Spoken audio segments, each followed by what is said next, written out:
Hey guys, I'm Kennedy. I'm an alcoholic and an addict. The last day, Sunday. Let's start this beautiful day and this beautiful meeting off with a moment of silent meditation followed by the Serenity Prayer.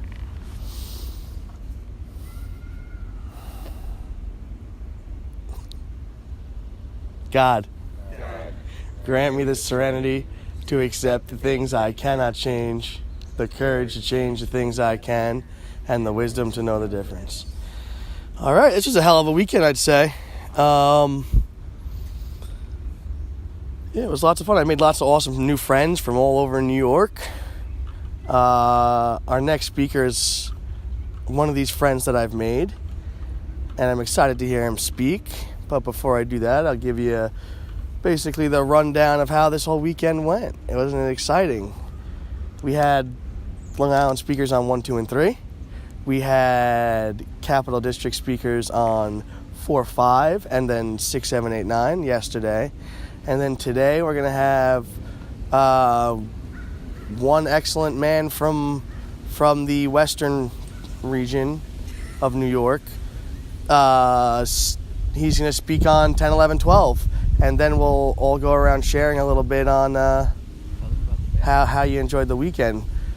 And we also saw a bear last night and scared it away from our site. Because that's the proper bear protocol, is to scare the bear away. God had our backs. You know, the bear never came back. And we slept like angels, and we had camping meatloaf yesterday. It was a pretty amazing weekend. I can go on and on about how amazing the weekend is, but like, it's about the fellowship, you know? We have fun experiences and we have fellowship like this, and that's an important part of the program, you know? And I'm happy we all got together to do this, and I wouldn't want to do it with anyone else, so I'm happy you guys came, and I love all of you. And with that, I'm going to let our speaker Blaine take it away on 10, 11, 12.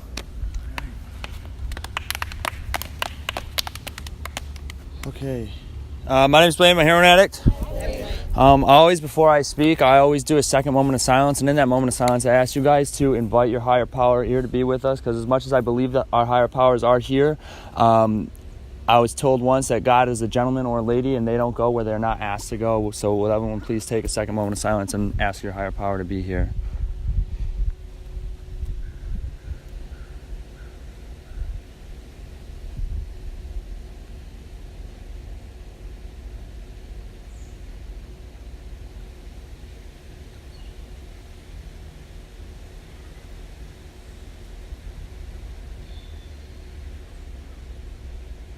All right. So I want to thank Nico, who's not here, for asking me to speak. I honestly wasn't planning on coming out to this because I was just beat, and with the camp out last weekend and the month and a half prior to that with getting everything ready. But then I found out nobody from Rochester was coming, and I was like, well, I should probably go. I'm not really doing anything, and I was having a hawing about it. Didn't know what I wanted to do, so I prayed about it, and then Nico asked me to speak the next day, so then I knew where I needed to be, and I'm so glad I came. I had a blast. It's important for me to let you know why I'm a heroin addict and why I'm here. I'm not going to get too deep into my story because I have 3 steps to cover, so... This whole thing, I got sober in the fellowship of AA, and my sponsor is not a heroin addict. He's an alcoholic and cokehead. And he told me when we first met, he said, when we first got down to reading the book, he said, if you can get by the word alcohol and just see it for what it is, this God-sized hole that's inside of you, this spiritual malady, then we can work together. He's like, it doesn't matter what your substance was. The real problem is up here. It's not your substance. You just chose something different than I chose. Something else worked for you, because the problem really was my mind. My substance was my solution to my mind. This prison that I locked myself inside of. Bill, I love him so much. I love this book, dude. It's definitely God inspired because everything he describes in this book is so perfect. And the one thing, the crux of this disease for me was this bitter morass of self-pity. He describes it as this quicksand that we fall into and we can't get out of it without a higher power in our life. And that's what I found through these steps and everything like that.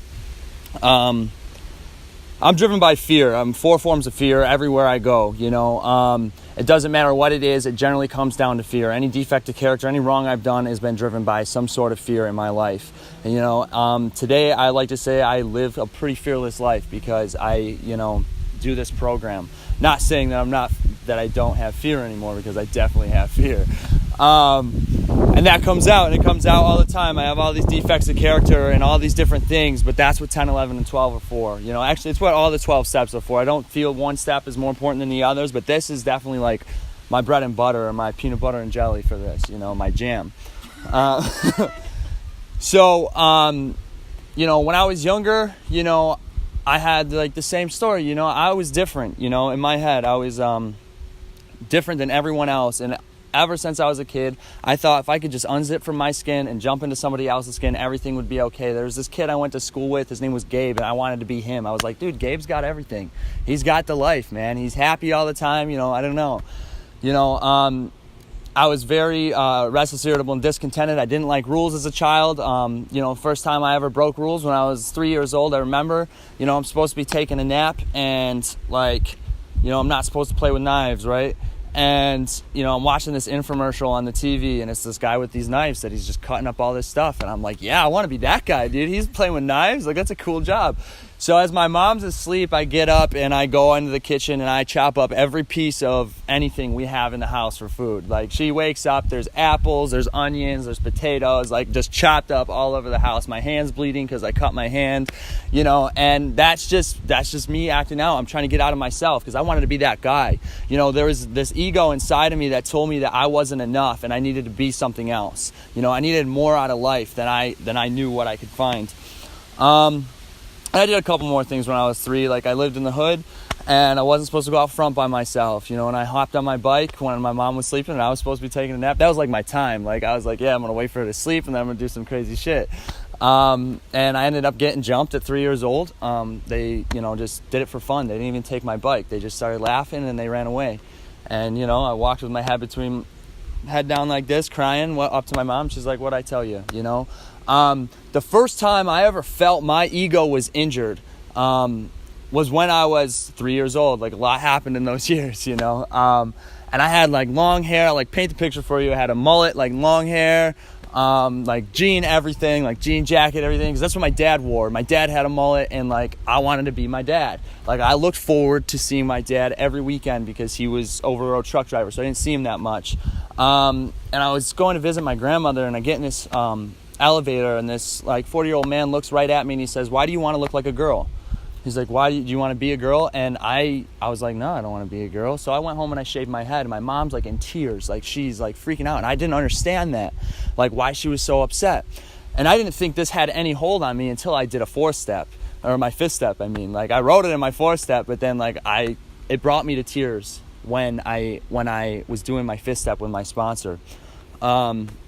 Now, I say that, but I didn't cry. Like, I just had tears in my eyes because I couldn't cry for the longest time in this program. And that's one of the gifts I've been given today, is I can cry today. I can feel my emotions, and I can be okay. I can get through anything that this world throws at me because of this program. So I'll fast forward into my use. You know, 11 years old, I picked up a whole bunch of drugs and alcohol all at once, and one night blacked out and woke up the next day, and I felt this love. Everyone was like, you were awesome last night. Like, this was amazing. Like, you were so cool. And I felt accepted for once. I felt this love in my life that I'd never felt before. You know, all throughout elementary school, I was outcast. I had a teacher in first grade that would parade me about the class and make fun of me, and everyone else made fun of me in turn. So I was just kind of pushed out. I had like 2 friends, and then they moved away by the time I got to middle school. You know, and this is not what makes me an alcoholic. These are just conditions of my being, you know. So moving forward, I start partying every weekend, you know. At 12 years old, I think it was, I decided to launch an illegal entrepreneurship to fund my habits because my family wasn't rich, and, you know, I needed money to party. And I started doing that, and that was probably like the first like real addiction I had was money. Like, I chased money as hard as I chased any drugs later in life, you know, and that brought me to some places that were really dark, you know, and it was a crazy time. So I have a story similar to Bill's. So I continued doing everything, you know, I'm drinking at school, doing pills, everything. I tried heroin when I was 13 at the end of this party, and I loved it. And at 13, I was like, I probably shouldn't touch this again because it'll become a problem. Then we'll fast forward to when I graduate high school. Somehow I graduated. I successfully attended summer school every year of my high school career. So that was one thing I was pretty proud of. And, you know, my disease is taking hold, but I don't see it. You know, I'm thinking I'm better than everyone else. My ego is so big, dude. You could have taken like a butter knife, or not even a knife, a spoon or something, and popped my head, dude. I thought I was king of the world. I thought I was some sort of kingpin or something, and I thought I ran everything around me, you know. And I always felt like I needed to be 3 steps ahead of everyone else because I needed to know what was going to happen in the future. Otherwise, I didn't feel okay. So when I graduated high school, I just went on tour, traveled the country. You know, I don't even know half the places I went because I was blacked out most of the time. And then I got back, and, you know, a whole bunch of stuff happened. A bunch of people went to jail. Everything was like collapsing in on itself. And, you know, my buddy, you know, part of my legal entrepreneurship just kind of ended, and I was like, I need something to sell. My buddy's like, I can get you heroin. And that first like week, I was like, nah, dude, I'm not going to do that to people. You know, I thought of myself, this is funny to me now, I thought of myself as this conscientious drug dealer. Like, I wouldn't sell to you if I thought you were doing too much. I wouldn't let you trade anything or anything like that. And my sponsor just looked at me when I said that. He's like, do you hear what you're saying right now? Are you nuts? Like, you're a conscientious drug dealer? Like, you're some sort of like godsend drug dealer from the heavens? Like, and I was like, that like was really humbling right there. I'm like, yeah, you're right. I was just a drug dealer. That was it, you know? And so about a week after that, you know, I started dipping into the money I saved, and that wasn't okay for me. You know, like I said, money was another addiction for me. So I was like, no, I'm just going to go sell heroin. So I went and bought a bunch of heroin, and I was like, I remember I liked this. But that thought from when I was 13 saying, like, you shouldn't do this wasn't there anymore. So I did it, and I kept doing it. And in 6 months, I had lost everything. You know, I was snorting it at that time, and I was up to like an 8-ball a day. I'd spent all the money I'd saved up. I've been selling all the physical things that I accumulated over the years. Like, I was broken, and like I was sitting there with my girlfriend this one night, and I'm like, you know what? We're just gonna shoot it up one time, then we'll be good. We'll be done. And obviously that didn't happen. I think we made it like 5 minutes the next day before we were in the car going back up to the city. And that was my life, you know. And it went straight downhill from there, like really, really fast. I've been to 13 rehabs and institutions, the 14th being jail, and that's my breaking point for my heroin addiction. Throughout those years, I'm going to get into the feelings, and what was going through my mind is like, I did not want to exist in this life. I thought I was a burden on everyone else, and this is something I felt from when I was younger. Like, I always thought I was a burden. Like, if I just could like go over here and sit in the corner, and everyone else can do their thing, and like I won't like bring them down or anything, because I'm just like this big piece of shit that no one wants to be around. And that just became tenfold. You know, I was suicidal. I was even suicidal at a young age. I tried to kill myself when I was 8 years old because I did not want to. I had no will to live life anymore, and that was the thing. And then heroin brought me right back to that place. And, you know, I had 2 wills. I wanted to die or I wanted to be high. Those were the only 2 things I lived for in my life.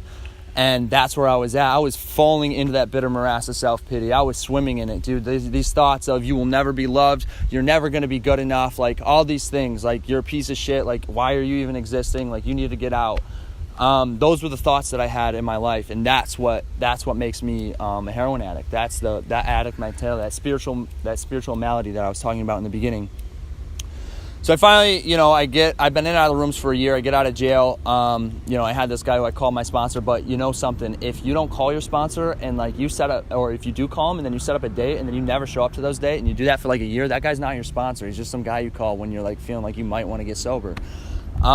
But I called him when I got out of jail, and he was there. He wanted to pick me up right there and then. I was like, hey, like I literally walked out of the door of jail. And I was like, hey, like I don't know what I'm doing. Like I don't want to go back out, because when the judge told me I was going home, chills ran down my spine, and I didn't want to leave jail. You know, the month before that, when I was like first in jail, I wanted to leave, and I was like that. But now I'm like, I'm scared, I'm shaking. I do not want to go back, because I do not want to fall back into addiction. I do not want to fall back into that same routine of I need to figure everything out. I need to like be high and like be okay.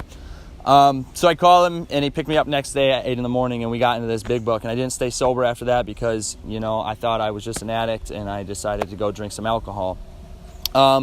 But after that, you know, I came into these rooms again. We went to a conference. They slapped an ankle bracelet on me. I caught another charge, everything. And my PO approved me to go to this conference. And that was the first time I felt that same feeling I felt when I had first drank or did any sort of drug.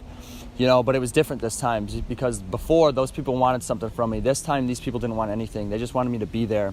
They had this unconditional love about them that I'd never felt in my life, and it was something I was searching for my whole entire life. So getting into the steps. So all the other steps are talked about, but they're very important. You know, I redid my third step because I didn't think I really was convicted when I did it. My sponsor, the first time, we're walking into a diner and he says, "Hey, we're about to do your third step. Make sure you have your big book." And we dropped on our knees. There was like 30 people. We all went out to eat and we dropped on our knees and we did a third step prayer, and I felt like mad weird. I'm like, what is this, dude? Like, what? I don't even know like what's going on. Like, okay, I say this prayer, but whatever. You know, but one night when I'm writing my fourth step the second time, you know, I call him and I'm like, dude, I'm not surrendered, man. Like, I need to do this third step. And he's like, all right, drop to your knees right now. We'll do it over the phone. And that moment right there, something lifted from me. Like, I felt God's presence in that room, and it was overpowering, you know, and I flew through my steps. And it was great, you know, and, you know, I had an amazing fifth step experience. I felt like I was literally reborn into this world to be able to live a new life. You know, these thoughts of, you know, you're not good enough, you're unlovable, everything just disappeared. My mind was empty for once. That day I woke up after my fifth step. I started laughing at nothing. Like, I just woke up, sat up, and started laughing. It was amazing.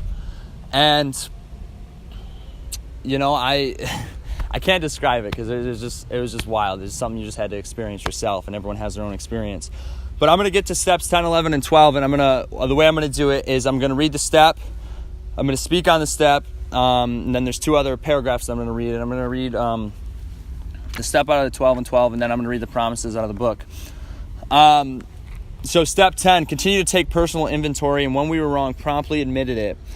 You know, and that's like, you know, they talk about spot checks and everything like that. But there's also like an aspect of this that a lot of people, like, at least in my experience, people that I've met don't do this. And you got to take a yearly, like, thorough inventory, and it talks about it. And it's not just like, you don't just do step 10 and then you never have to do inventory again. Like, step 10 is just a spot check.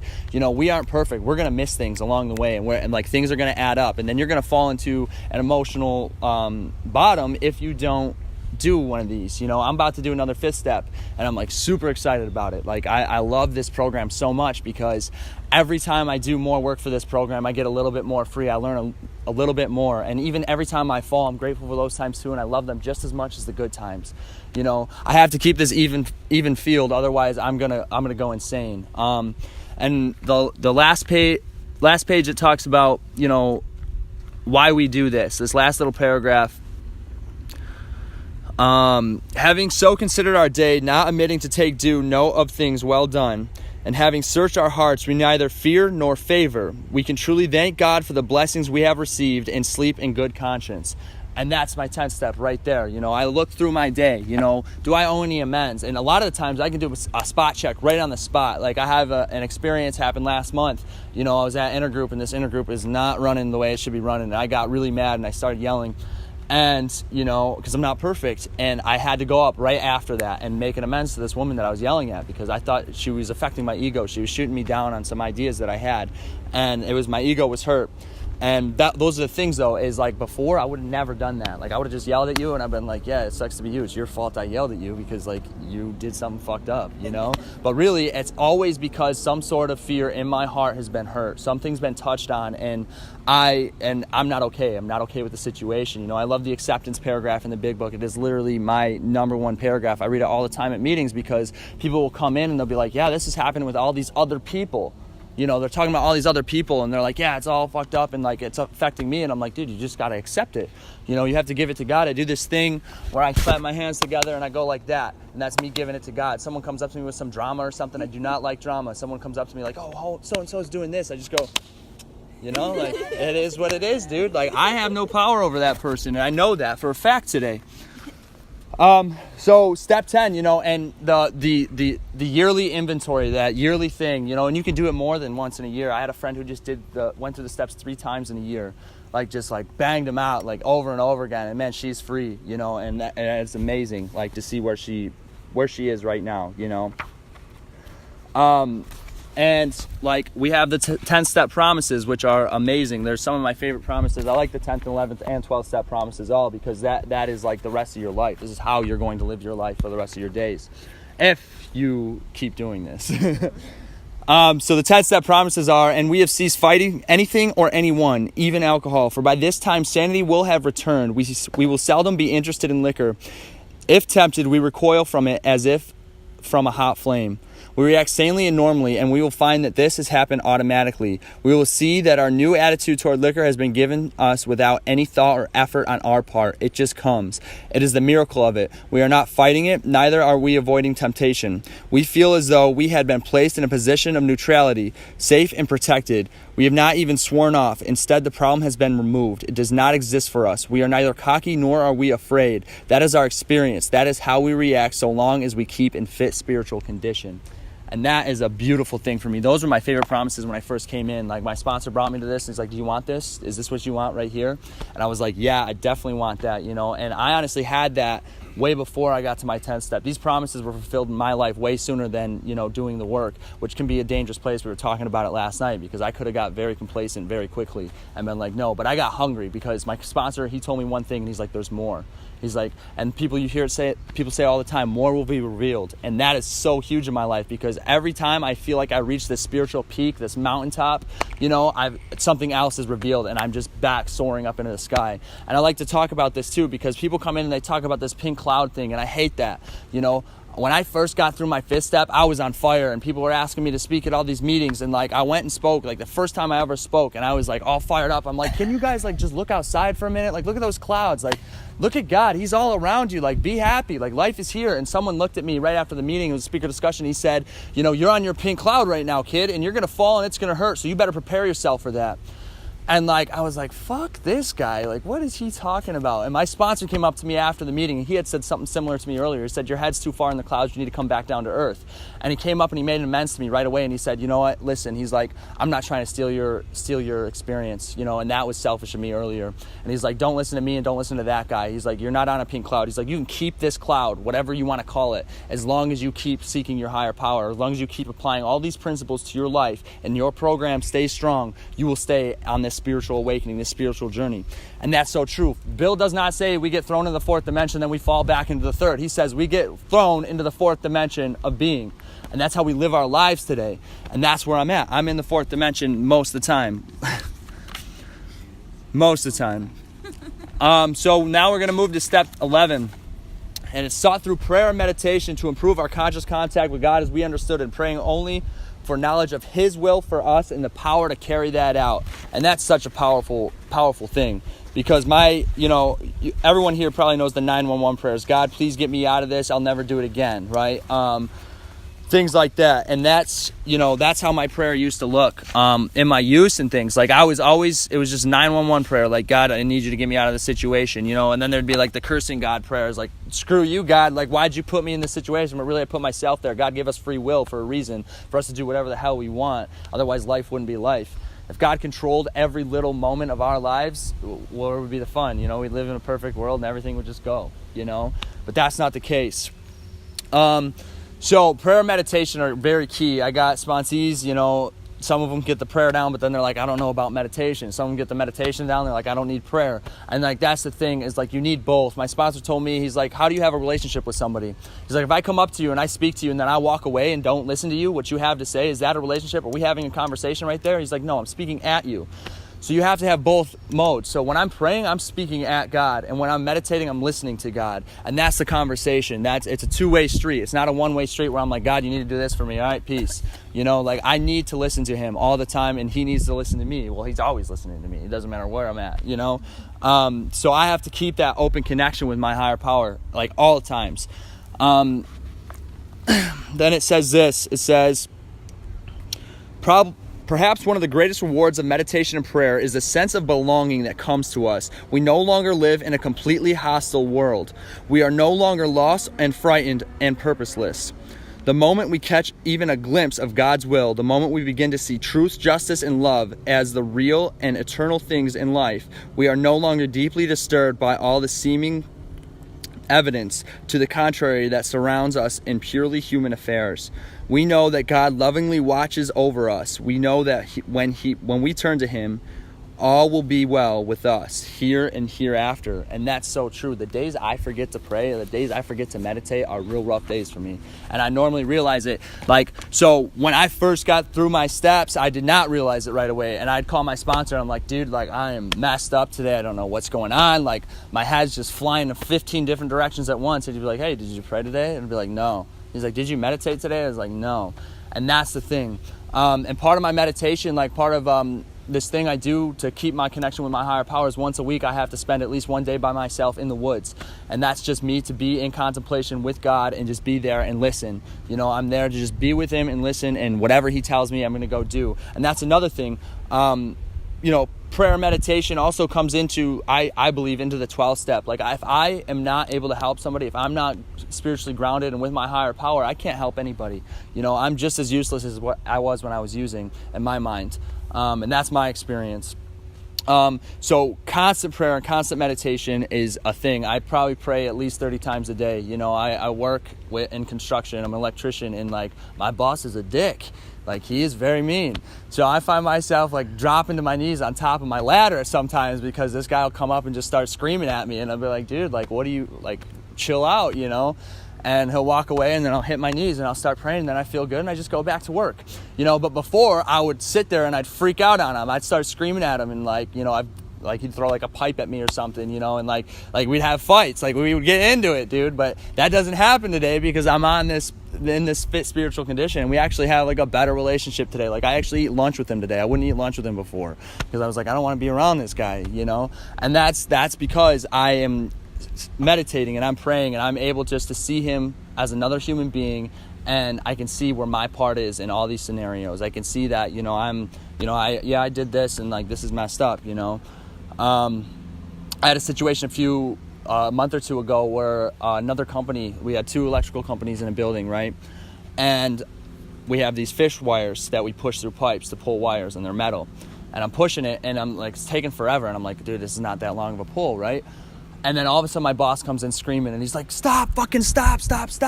And I go out in the hall, and there's a box with the 200 amp service running through it with open lugs, and my fish wire was 2 inches from that. I was 2 inches from my life being taken away right there at that moment. And the next day I saw the foreman who was in charge of it, and I didn't know it was him. So I walk out in the hallway, and there's the business building manager there, and I was like, yeah, listen, there's so much stuff wrong here, because I was pissed. I was like, open boxes, everything. And then the one guy flipped out. He started yelling at me. We're in the middle of a school, and I start screaming at him because I didn't pray and I didn't meditate that day. So I'm laying into this guy and I'm freaking out. But then right there I did a spot check, and I'm like, okay, I'm not supposed to be doing this. I need to walk back, take a breather, And I walk back, and my boss is walking up to me, and he's like, what's going on? And I'm like, well, there's the guy that almost killed me yesterday. And he's like, oh crap. But I had to go in and I had to talk to the business manager, and I went and I made an amends to him on my lunch break. I was like, dude, listen, this was not the right way for me to handle this, blah, blah, blah. And he was just grumpy. He was just like, yeah, just don't let it happen again. I asked him how I can make it up, so he was just don't do it again. Just don't do it again. But that's the thing. Without the spiritual program, I would have just kept going. I wouldn't have made that amends. I wouldn't have been able to be like, yeah, dude, I messed up. This is my fault. I would have been like, no, it's that guy's fault for almost killing me. It's his fault for not doing his job right, and things like that.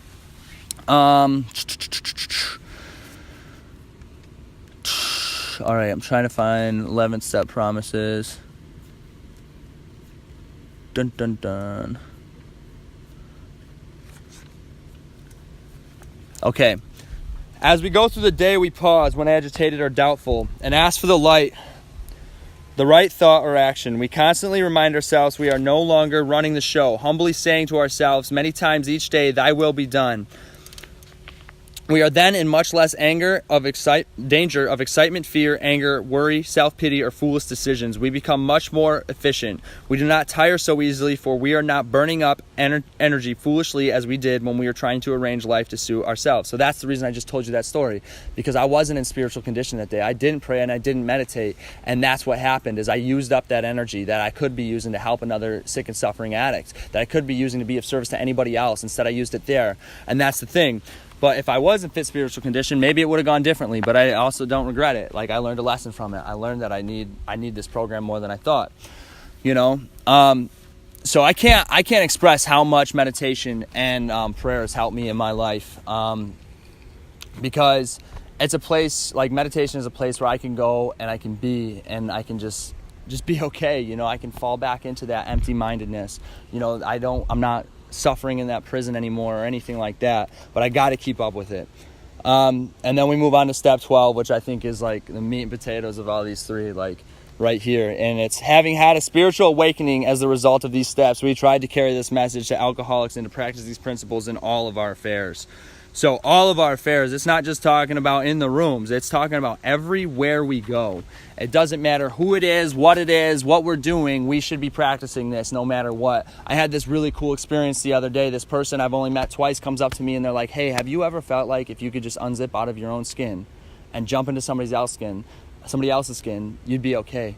And I was like, yeah, dude, like, what do you mean, you know? And we talked for like 2 hours, and I've only talked to this person 2 times in my life, and they came up to me, and that's my higher power putting something in my path for me to get out of myself for that day, you know? And all these beautiful things have been happening lately, and, you know, I'm going to jump back to the 11th step really quick. I got bored of my prayer, like about a month ago, and I was like, I want to spice this up, and my sponsor in another fellowship gave me this book, and it's, you know, it's all about spicing up your prayer basically. And the prayer is basically just asking for expansion of territory, for God's blessings, and for God's hand to be with us, you know. And that's like key. And I started doing that prayer, and the day after it I got asked to speak somewhere, and then after that I got asked to speak somewhere else. So I've just been on this circuit, and I call it like my God circuit, because like every time something comes up I'm like, yeah, I accept this, you know, I'm gonna do this, you know. And this is one of those things that just kind of happened, you know. I was like, I don't know where I need to be this weekend, like show me where to go, you know. And he showed me where to go, and that's like a beautiful thing, you know.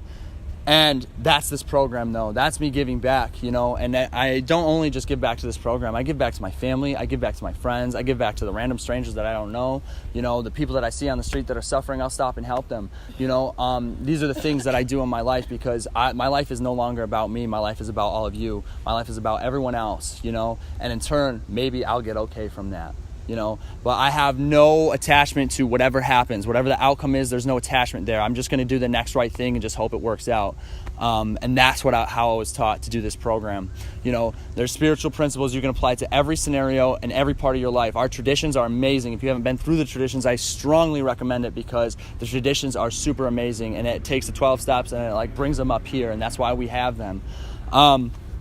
You know, and like, I just love this program so much. And like, working with others is like something very profound to me, you know. And it's like different with every single sponsee that I have. I got some sponsees that are just like not willing to do it, and sometimes it feels like a chore to go do it, and I'll go do it. But then I got other sponsees where I'm just like, we get like fired up, and they're like, yeah, dude, like this is awesome, like, and they get like super amped about the program, and then they're like caught on fire. And like, when I first got caught on fire, dude, I was like ready to like go around. I was like, I need it, like everyone needs this. I'm gonna go like talk to everyone about the 12 steps. Like, I'm like all these programs, like, yeah, it's great, I'll help them too, but like, I really, like, the world needs this program, because the world needs this freedom that I feel right now, you know. And my sponsor's like, hold your horses, kid, like, oh my gosh, you know, because I was ready. I was gonna go into, like, I was like, I'm gonna go into companies, I'm gonna go into all these places, I'm gonna be like, yo, you need to do this program, like, your life will be great, like, you guys need this in your life. And like, he's like, well, think about how people like are gonna react to that, dude, you know, like, they're gonna look at you and be like, oh, you're gonna tell me how to run my life, like, you know. And that's the thing, like, I get on fire for this program. I'm on fire for this program, because this program saved my life, you know. And like, that's just like an example of it. Like, I got fired up and I'm ready to go, and that fire's still burning. That pink cloud is still a pink cloud for me. I'm still on that cloud, and I hate that phrase, because we have people coming all the time, like, yeah, I'm on my pink cloud right now, but I'm definitely gonna fall off like next week. And I'm like, dude, relax, man, just be here today. Like, that sense of impending doom is like there always, and I know it is, but like, dude, just like keep it right here right now. Like, where are your feet? Like, my feet right here right now. I'm in the woods, I'm good. Birds are chirping, you guys are laughing, I'm laughing, I'm smiling, we're good, you know. And that's like sometimes I have to ground myself that way, you know. I can get caught up in the future, I can get caught off in that demise, like that sense of impending doom, and I'll just go outside and I'll sit and I'll look at the ground, and I'll be like, where are my feet? And I'll literally think to myself, my feet are in the grass. Where's this grass? It's on my property. All right, where's my property? What's going on around me? The birds are chirping, the wind's flowing. How's it feel? Oh, the wind feels good. The sun's warming, a warm embrace, you know, everything like that. And it'll just bring me back, like, right to this present moment. Because when I'm getting caught up in the future, man, I'm run by those 4 forms of fear. I'm I'm flying, dude. My mind is gonna go bing, bing, bing, bing, bing, bing, bing. You know, and that's not a good place to be. I can't be of any service when I'm in that spiritual malady. All right. So here's another paragraph. It says, these little studies of AA's 12 steps now come to a close. We have been considering so many problems that it may appear that AA consists mainly of racking dilemmas and troubleshooting. To a certain extent, this is true. We have been talking about problems because we are problem people who have found a way up and out, and who wish to share our knowledge of that way with all who can use it. For it is only by accepting and solving our problems that we can begin to get right with ourselves and with the world about us, and with Him who presides over us all. Understanding is the key to right principles and attitudes, and right action is the key to good living. Therefore, the joy of good living is the same of AA's 12th step. With each passing day, every one of us, sense more deeply the inner meaning of AA's simple prayer, and it's the serenity prayer that they talk about right there. The acceptance involved in that, everything. Like, that's the whole thing. This is the whole program right here. Our lives aren't our lives anymore, just like my story is not my story anymore. My sponsor told me that after the third time I spoke, because I was in my head, and I was like, dude, I screwed that up. I should have said this, this, and this, blah, blah, blah. And he's like, dude, your story's not your story anymore, and you don't have the choice of what you're going to say. You have to give it to God, and God's going to work through you. And that was humbling to me. I was like, damn, dude, you're probably right, because, I don't know anything. Really, I don't know anything. But this program, I love that that phrase that this just said. For it is only by accepting and solving our problems that we can begin to get right with ourselves and with the world about us, and with Him who presides over us all.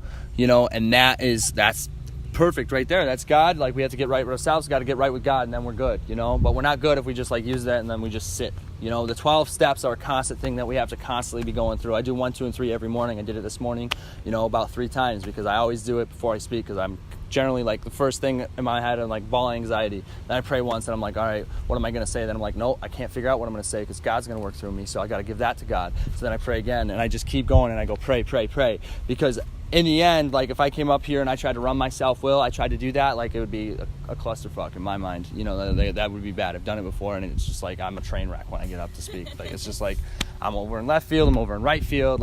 It's not good.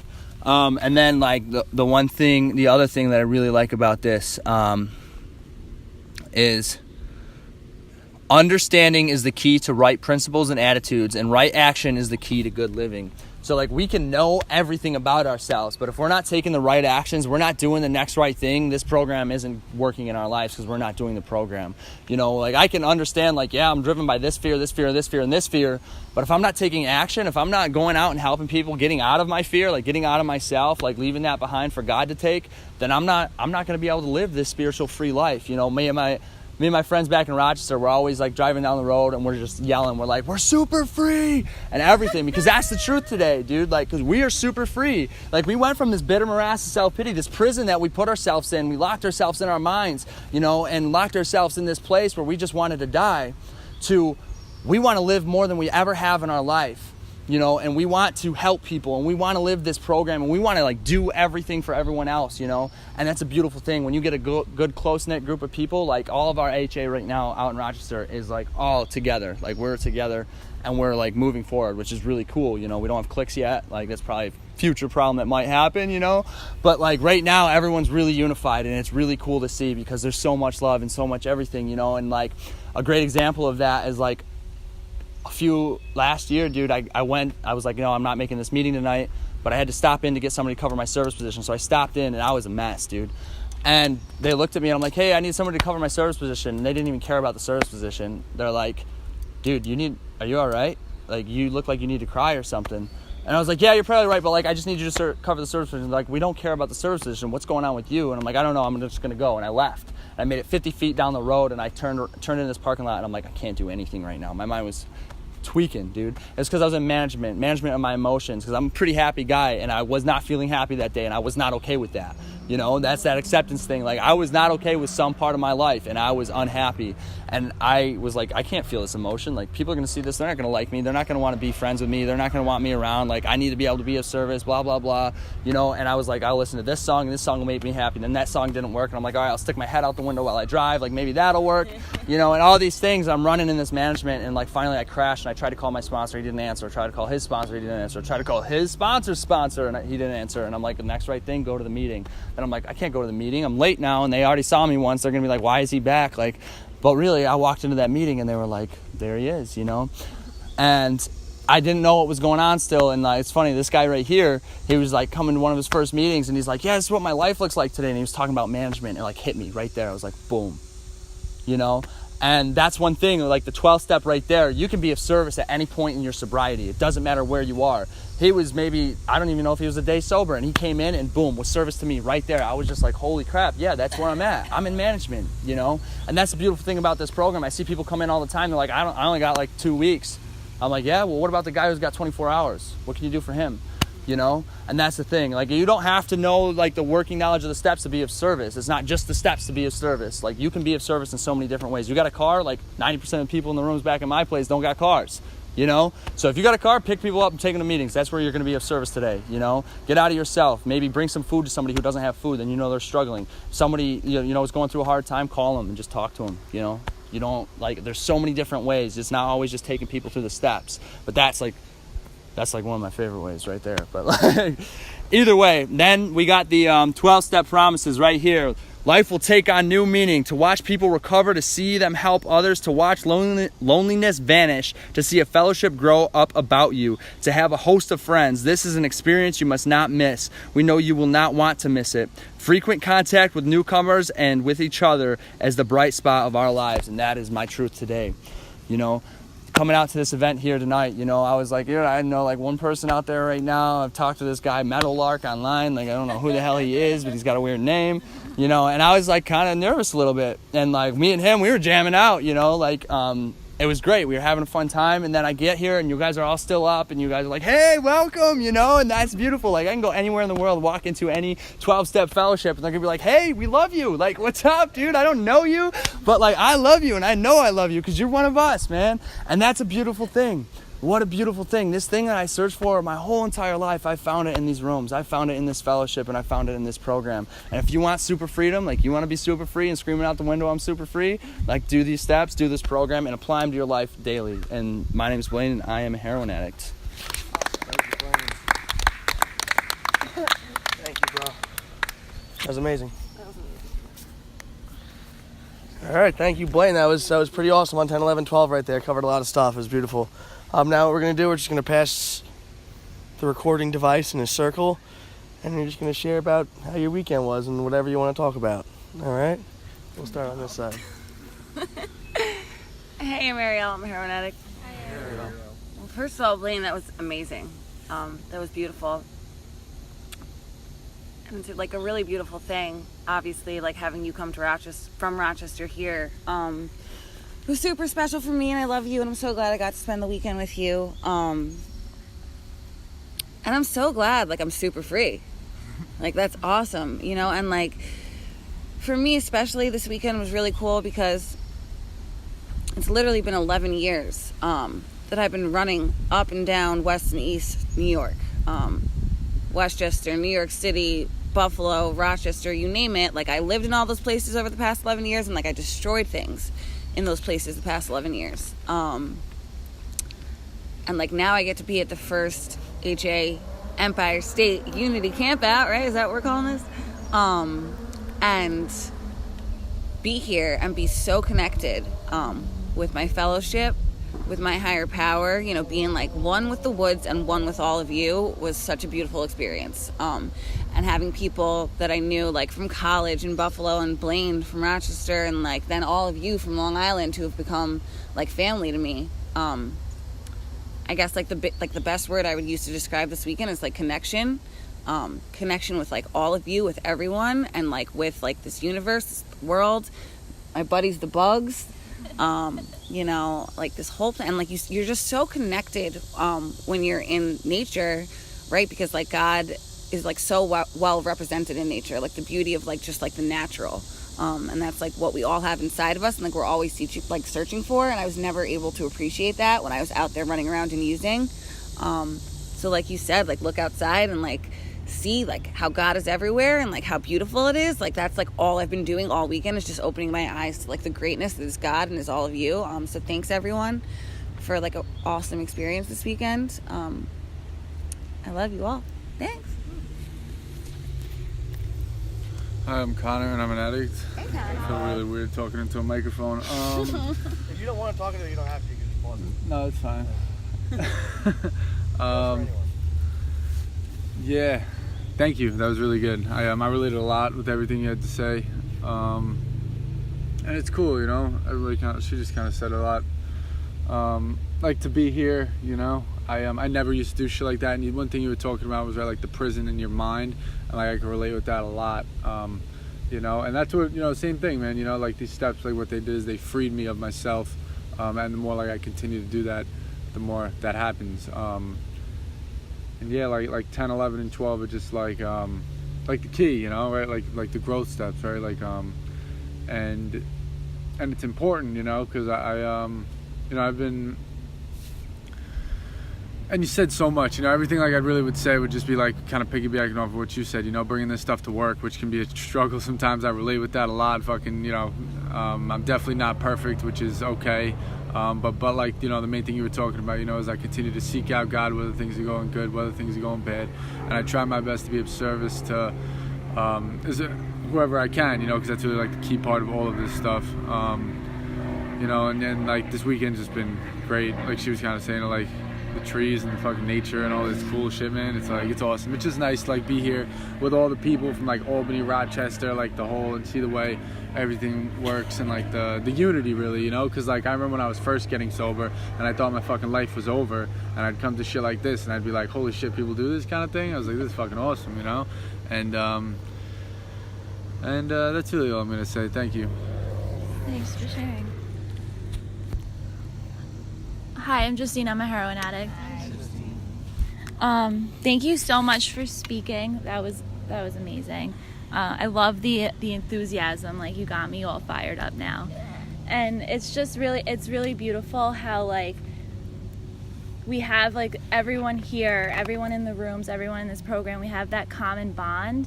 And like, of course, the common bond is like our experience, and like also it's God. Like, there's no coincidences, I don't think. And I don't know, God's really cool, man. Like, he brought everyone here to this place at the same time, and like we're all walking this path, and like we just happened to cross it at this specific moment for this weekend. And it was just like such a beautiful, freeing weekend. The lake was beautiful, the sunset was so gorgeous, you know. Like, I don't know, it was just such like an organically beautiful weekend. And I'm really grateful. Definitely got me centered. Yeah, that's it. Thanks for letting me share. Thanks for sharing. Hi, I'm John. I'm a heroin addict. This weekend for me was awesome. I am very, very, like, glad I came. And, you know, everything that's already been said has pretty much been my experience with this weekend, too. It was very interesting, you know, to the way that we laid it out, I guess, to have speakers speak on different parts of the steps for each different day.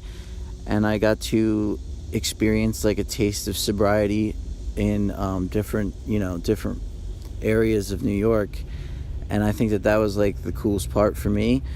Like, 'cause, you know, I've always been grateful for HA and like Long Island HA in specific, like, because I guess that's what I knew, you know. And I share it with people like who are new to our fellowship, like, you know, like, we're blessed to have such great sobriety here in Long Island. But like now I see like this program is the same, you know. It's like, it's all really about like, I guess, how serious you're taking it and like, you know, how you apply it in your life. And I see it's like not just Long Island that has this recovery that like I like how you put it, like I want everybody to experience, you know. And I just thought that was really, really cool that you said that, because the whole time you're speaking, I'm thinking it. I'm like, I wish people that from back home were here to hear him share this stuff, because it was that good, and I don't know. I think it's that's part of my selfishness now is I selfishly want people to experience this this program the way that I do, and I don't know if that's a bad thing or a good thing, but whatever, we'll find out one day. I don't know. I just think that this was an awesome weekend, and I'm glad that everybody was down for the recording thing, because people can experience this even though they weren't here for it. And I don't know, that's really all I got, so thanks for letting me share. I'm Jacqueline. I'm a heroin addict. Thank you so much for speaking. That was great, and it's so great that you brought your sponsee with you. I just think that's a beautiful thing, because I can tell my sponsee anything, but I feel like she has to I had to see it for myself. I chose my sponsor because I actually saw how she was living her life and the principles that she was actually living by. I had to see. You can tell me anything, but I need to see it. And, bringing your sponsee, I just feel is so great. And it's just so beautiful the way that this program does actually work, because I was very resilient to this whole thing in the beginning, and I really didn't want to do anything.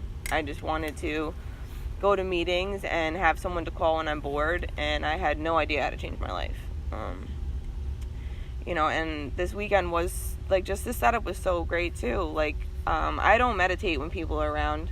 If I sleep at my boyfriend's house, I don't meditate because I need to be alone to do so. But the fact that we all meditated together yesterday was just great, because everyone was meditating, so it wasn't eyes were on me, and I actually was comfortable meditating. And I pray daily throughout the day, because issues still arise. Just because I went through the steps doesn't mean that issues don't happen. And I can, like you had said, you paused, you walked away, removed yourself from the problem for a second, recentered, and then went back and was able to, amend whatever it was said. And that's great too, because I work in a call center. And I supervise people, and I literally need to remove myself, go to the bathroom, breathe it out quick, and then go back out and then do my job, because that's what I'm there to do. And I just think it's great. I don't do this program perfectly either. I don't necessarily cause drama, but sometimes there's just things in my head that I can't accept, and I need maybe a day or two to try to accept it. I'm always trying. If it doesn't work right away, whatever. I don't do it perfectly either, but this weekend was a great opportunity to see what I am capable of handling with people around me that I don't have control over for once,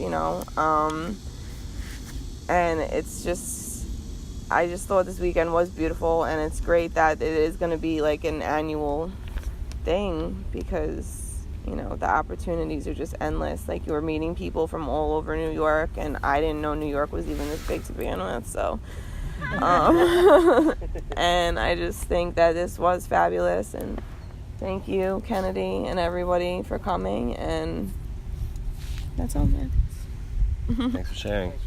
Hi, I'm Chad. I'm a heroin addict. Hey, Chad. Yeah, I'm so blessed to be here right now. This weekend was spectacular. This is my first experience with fellowshipping all together in one place, sleeping over, camping. It was so amazing. I'm just so grateful. I have that sense of belonging that you talked about that I've been looking for my whole life, and that ease and comfort that I got from drugs kind of gave me a false sense that everything was okay, and that feeling of it just filled that hole, it filled that God-sized hole, and when I came into these rooms and started doing the work, I felt that same feeling. I felt that same ease and comfort that I got from drugs and alcohol, from God, and I never thought that I'd be doing something like this. I never thought it would work for me. I thought I was unique. I thought I was different, and I thought it might work for other people, but it's not going to work for me. And until I just had some faith and I just tried it. I just said, you know what, why not? Like, I see it working in other people's lives, and these people seem like they're just like me, so maybe it could work for me too. And that's all it took. And like I get like that same, like when I speak sometimes I feel like there's so much more that I wanted to say and stuff, and I'm so glad that you said like it's not my story, it's just God working through me. And I pray every time before I speak, but sometimes I still like try to compare myself and think of how I can like improve and like do better, because I want to be able to carry this message in the best way possible. But like, it's just God speaking through me. There's nothing I can do, but yeah, I'm so grateful to be here, and this weekend was really amazing. So thanks for letting me share. Thanks for sharing. Hi, I'm Joanne, and I'm a heroin addict. Hi, Joanne. Yeah, that was really good, Blaine. I think all the speakers, it's amazing because the way everybody broke down the steps, I got something from every speaker. And like Chad said, this is the first time I've ever been to an event where, like a unity type of event where, we just all are hanging out. And, it's funny because I think it says in the big book, like, that we're people that normally wouldn't, we wouldn't gravitate to each other as a whole or as a general rule, but, we have this common bond. And I so agree with you on something you said, Blaine. I think that if the whole world worked a 12-step program, it would just be a so much better place to live, Unfortunately, they don't, and, but we have the tools, to cope with these people that don't, that don't live in this manner, in this spiritual way. And I think that's a good thing. Like, I've been in and out of these rooms for so many years, and like, I've never heard a message. Like, I would come in and I'd be like, like half the times I don't even know what I was listening to. I was never open. I was always in the rooms because somebody suggested, why don't you go to AA? You should really try AA. And I go, well, that doesn't work for me, of course, because, I never opened my mind to actually doing the work, and I've seen the shades like forever, but only until I walked into the fellowship of HA, and I saw like all these young people getting it, and I go, all right, they're getting something. And that's, when my mind began to open, and, now like I can walk into an HA meeting or even an AA meeting, and I walk in with a different perspective on things because now I know, like through doing the step work and seeing how it's changed like my attitude and how I see things and how I feel about things, and it's just changed my whole mind, and it's a wonderful thing, because now I get it, and it took me a lot of years to get it, and thank God, like, finally in my lifetime that I did get it. So everything in my journey has brought me to this point, and it's been a long freaking journey, boy.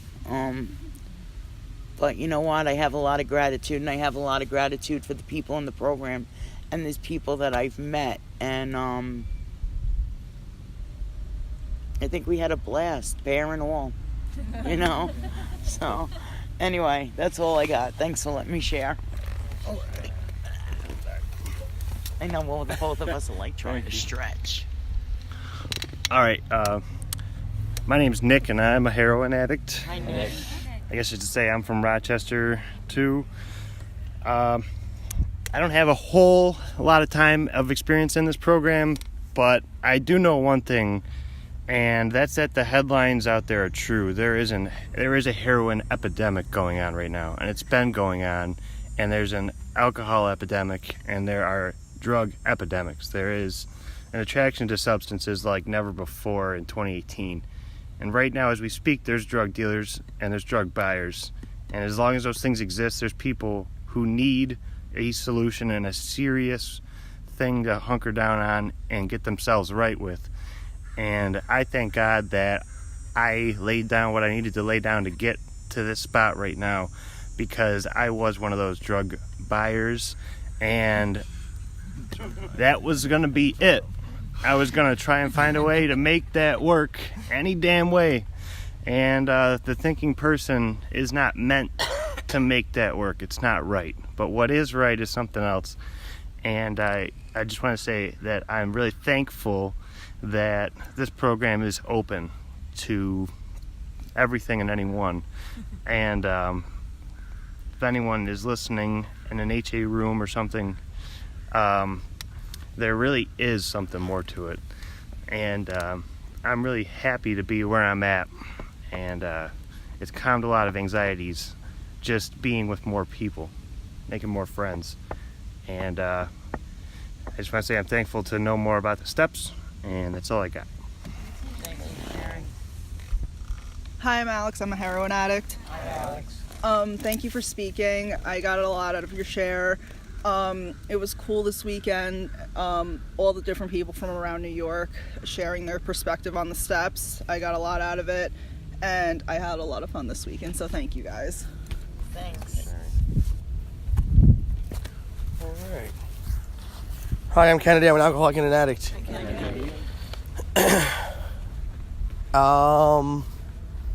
Yeah, this was an amazing weekend. You know, it wouldn't have been possible if the people who put in the work to set this whole thing up, you know, were around. You know, I know one of the speakers, Brian, who's from the Albany area, came and contacted, you know, the Rochester area and contacted, you know, the Long Island area, and then we all got together and we decided to do something like this, you know, to all come together and you know, fellowship and unite and grow HA in New York. It's a beautiful thing, you know. Unfortunately, Beck couldn't make it, but she was like the chairperson for this, for Long Island, and she put a lot of work in at our I guess business meetings that we had for this, trying to set everything up. You know, we had our conference call with all the areas too, and like we decided to have Long Island set it up, and we formed like a little subcommittee, and you know, Chad and Jess helped go get food and bring all the food here and stuff like that, and you know, Caitlin had a bunch of great ideas, and we had people also. Matt helped out a lot, who, although he's not here, but he was involved. Joanne was at the meetings, you know, every time we had them, and I'm sure I'm leaving people out who were there. Johnny Hammersticks actually found the place. John went. It was a whole process trying to find a place to camp, and you know, we finally found a place. He found a place that would give us like group sites and stuff like that, and he brought it back, and we all did all this voting stuff, and it was pretty cool, you know, to see the whole process evolve into what it is now, into what this event became, you know. And it's a beautiful thing to see people work together and to see, you know, results from it, you know. Just like with the steps, you know, you put in some work into the steps, you get a sponsor, you go through the work with them, and then you start to see results in your life, you start to see results in your attitude, you start to see results in your perception changing, you know. And it was like the same thing with this event, you know. We all got together and we all had different ideas, and you know, oh, I'm missing, you know, Nico too, or AKA Meadowlark, who he was the treasurer, and he did all like the graphics stuff like that, and did a lot of the promoting, you know, and found the speakers, you know. He helped out a lot too, you know, and I'm sure I'm forgetting other people too, you know. All you here came, you know, it wouldn't have been a thing if you guys didn't come, you know, so I'm happy that you all came. And I can't wait to see where this goes in the future, you know. There's so much room for growth with HA because there is an epidemic, you know. It is something that is needed especially in New York today, you know. And we'll see what happens. Maybe we'll do something in the winter. Maybe we'll have a second annual one, you know. That would be pretty cool, you know. And it was pretty sweet also to just get to actually meet and hang out with the people from Albany and the people from, or I can say Albany and Rochester because that's where I feel like they're all from, but they're not. It's like the Capital District and the Western District, and it was cool to actually like meet them. And now it's like it's not just it's a profile picture on Facebook, you know. Now it's like I know this person, I interacted with them, and it's like I feel welcome, and like I can go up if I want, if it was possible to like go up and see them, or like meet halfway, or like, you know, set up new things, or we all, and it's cool, we all have like the same like-minded ideas, you know. It's a pretty awesome experience, I think, and I'm so happy this was a thing that we did. We really lucked out with this place, you know. We had the whole place to ourselves, you know, all weekend. No one else came to camp, so it was, besides the bear, but we had one unwelcome visitor, but the bear just wanted some meatloaf, you know. Everyone wanted the loaf. But yeah, this was pretty amazing, and I'm super happy we did this, and it's all thanks to, you know, God. You know, really, without God, we'd all be a bunch of losers hanging out in the basement or dead, you know. I did a lot of hanging out in the basement. It wasn't even like a done basement. It was like just pipes everywhere. But yeah, I'm happy that this went on, and we're gonna end with a moment of silence followed by the Serenity Prayer.